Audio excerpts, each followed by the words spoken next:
Okay, so I'm going to have a little bit. Well, this might come across as negative, but I don't mean it that way. I'm going to chat about HubSpot's Breeze credits strategy, Breeze Yeah, enrichment. and And this this is follows on from, yeah, Account and you're going Scout. to talk about this because of all the conversations you've had. So it's supposed to be constructive feedback. It is, yeah. Yeah. And I think it's a positioning piece, but I think HubSpot might have made a misstep with how they went to market with Breeze credits. I'm just talking about Breeze enrichment. I'm not talking about Copilot and all that stuff. I'm just talking about data enrichment. And it's particularly come to mind in light of Account Scout fitting in. Just a reminder to set the context, HubSpot has HubSpot Insights on their company records. That's why you see some at a company, it puts all these details in there. Company size, address, social channels, keywords, technology, all these kind of things.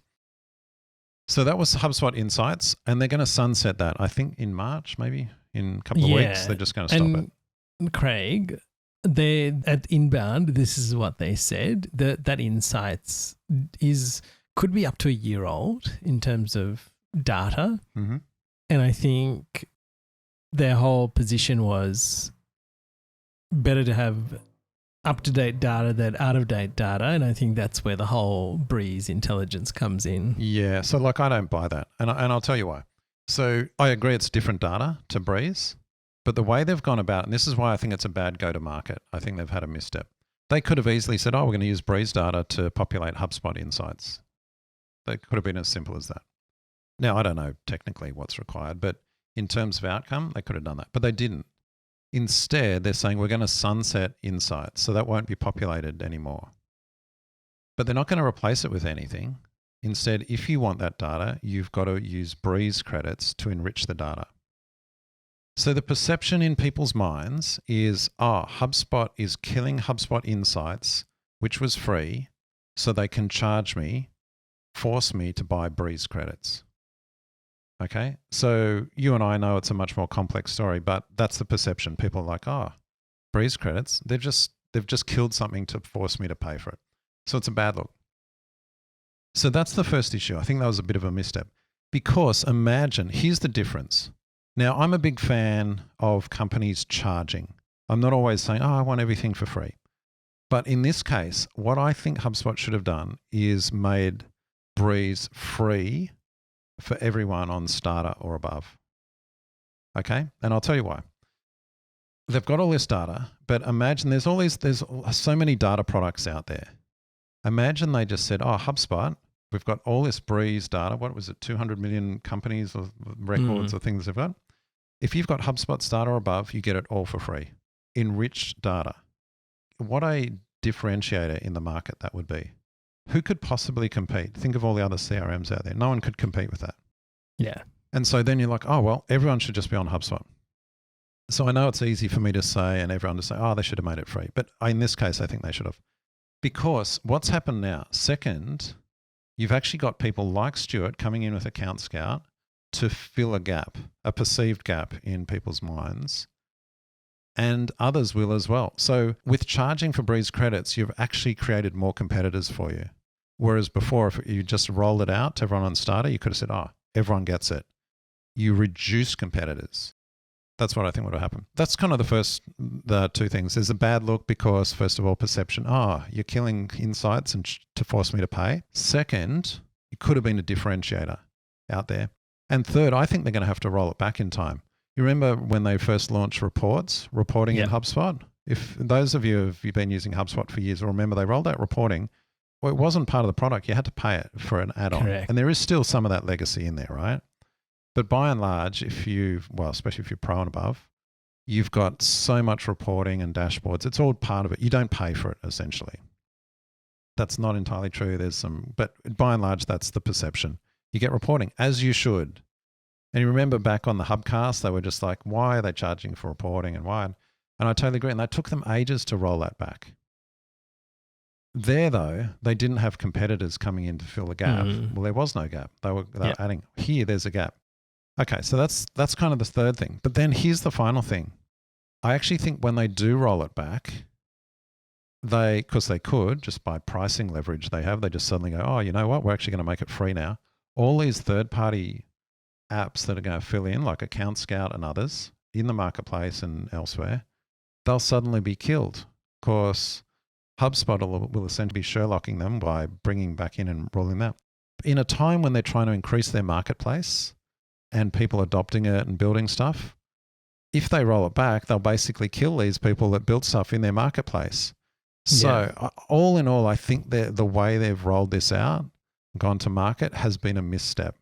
That's kind of my feeling, and I feel the perception when we're chatting with people. They're like, oh, why should I get Breeze credits? What? And there's a negative response to it. I don't know how anecdotally I'm hearing it's not going particularly well in terms of sales, but I don't have proper information on that. But that's my little rant. And so then I'm thinking, well, how do we go about this? But look, I'll pause for a second then. What's your thoughts, Ian? Have I been unfair there, or interested in your perspective? No, I don't think you're unfair, and you're voicing you're voicing what you're hearing when you're talking to people, right? And also, like when we were talking earlier, I feel that there are some things that is very unknown, and especially when you're asking someone to pay for something that they can't see. Like when you use free CRM, you get the idea of how the thing works, right? It's not like half the data is missing or no data is in there. You're like, what am I getting? Like, how does it track anything? It's just the same as I would liken it to in the free version. Is it free? Free version. You can track 200 emails a month. You get to see how it works, and then it grays out the rest. Okay, fair enough.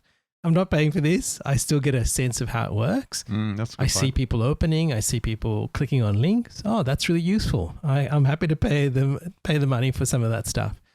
I think with Breeze, you're not getting any of that. You actually don't know what you're getting. Like with the enrichment tool, yes, it can tell you what percentage is going to be enriched, and again, as I was talking to you earlier, it's with our customers, especially being in Australia, on a company level, yes, it can enrich some stuff. But on a contact level, most of the times I run between 20 and 0% of enrichment. And I'm like, this is not worth it, right? And then you talk about, let's use that with the form shortening with enrichment. If already I can only enrich between 0 and 20% of my contact data, is it going to make a difference on the forms? Probably not.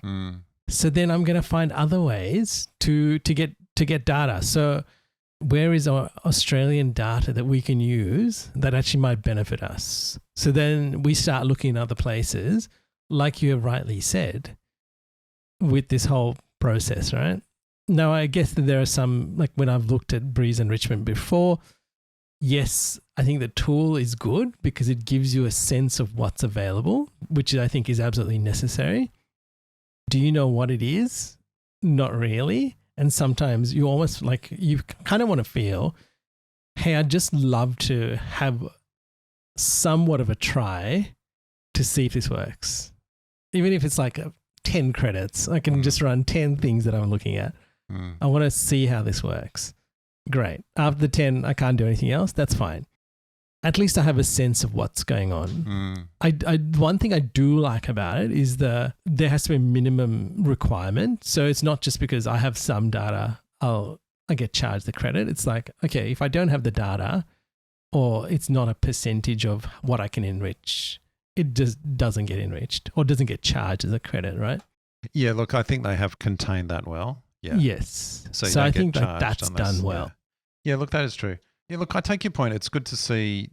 Yeah, it would be good to test with it just to see how it works. But I keep coming back into thinking, just imagine if they'd made that announcement and they said Breeze enrichment overnight, every single HubSpot portal, no matter how many contacts or companies you've got, it's been enriched. HubSpot customers, like if you're a HubSpot customer, your portal is the most enriched and data accurate out of anything on the market. Like imagine that overnight. What a go-to-market that would have been. I don't know. It's easy for me to, pontificate with all these things. Easy to tell a big company what they should be doing, and make it sound easy. I get that.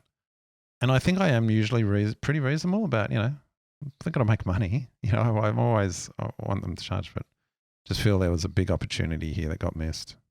Look, I think there are different enrichment points. And I think the big thing is if you're giving, like, so we had company, let's call it, we had company enrichment before, right? Mhm. And that's probably where the gripe is. With insights, yeah. That was only Right? company So level, that's true. insights, let's call it company enrichment. Yeah. Let's call it a snapshot in time of insight on that company. I think we should have actually had that. We should have kept it to a degree, if that makes sense. Mm. And then we're like, contact data is not enriched, right? So if you Yeah. said, look, we'll continue to enrich company data when you put it in, and if you want to keep it enriched, then you got to pay for it. That's okay. I get that. And say that again. No, so It- you know when previously when you stuck a company in, it Yeah. let's call it, it enriched the data. Yeah, So that's you right. saw, okay, here are all the bits of information. And that was right? great. People used to love that. Or They except love that. except for the annual revenue one, which always used to say $10 billion Correct. for some small company. But yeah. That's right. But it's at that point in time. Like, it doesn't keep updating that data, as far as I understand. Oh, I see what you mean. Yeah, yeah. Do you know That's what I right. mean? Yeah, yeah. So if you told me, hey, we'll use Breeze, and any new company you add, we'll enrich that data, I would feel no worse. But hey, if you want to keep it up to date, then here's a product that will do Oh, it for okay. you. See what you mean. Yeah. Initial enrichment free, ongoing Yes. enrichment charge for. Correct. Hmm. And that, to me, like, I understand everything costs money. Like, you're probably paying for data, you're aggregating data. There are all these things behind the scenes that we don't see, right? And that has to be paid for, because you will buy a data service that has that data. Like, Yeah. for No. example, I get that. But yeah, let's say they got the data of 200 million, I don't know, Yeah. companies and contacts, right? You enrich it in your portal and I enrich it in mine, and they're getting paid twice to enrich that one company, right? So that's how they make money. It's purely about making money. I just feel like, well, imagine if they'd said, oh, every company and contact that we know about across our entire thing, if it's one of the 200 million in our data set, we'll enrich it. And we'll continue to enrich it. Sure, there's a cost to it, to enriching it. They've got the data. This is just pushing properties in databases. and I guess we could talk about it for ages, Craig. We should do a whole but- episode on this, Ian. I don't know. Should we even include this in the show? We could do a bonus outtakes episode. We'll see. Yeah.